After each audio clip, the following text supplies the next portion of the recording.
Alexa Filippo, she went on ESPN and she was like, well, the players still aren't happy with that. And a lot of people. So if you're confused, you're not alone. That's how most WNBA fans are feeling right now. The league puts out this offer for a max salary of $1.1 million. Then, just a day later, the players' union says they're not happy with it. Immediately, you see everyone on social media asking the same thing. Why would you turn down a deal that takes the max salary from around $200,000 to over $1 million?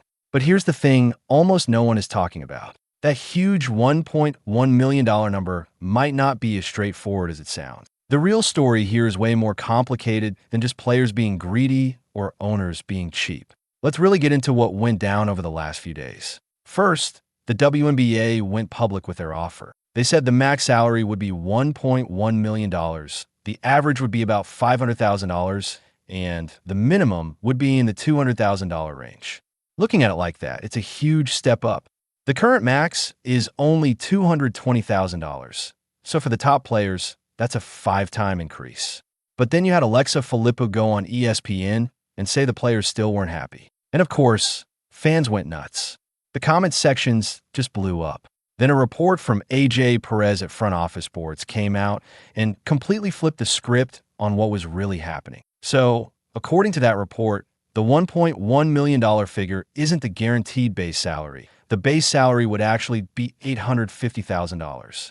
To get to that $1.1 million, players would have to hit certain performance bonuses during the season. And all of a sudden, the deal looks totally different. You're not actually guaranteed the full amount just for being a max player. You have to earn that extra $250,000 through incentives. Now it's getting messy.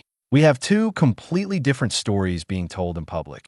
The league's version sounds incredibly generous, but the players' version makes it sound like a bunch of smoke and mirrors. Fans are just stuck right in the middle, trying to figure out what's actually true. And look, this is the real problem with how all of this is playing out. It's obvious both sides are more focused on winning the PR war than actually negotiating a deal behind closed doors.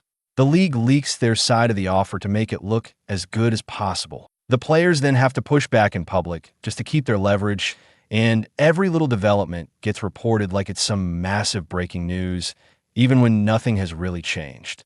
This has literally been the same routine for 6 months now. A leak, a reaction, some clarification, then outrage, and then it all starts over. The longer this drags on, the less fans are going to care about the actual details. Just think about where we are on the calendar. It's January. The sports world is all about football right now. The NBA is going strong, and college hoops is starting to heat up.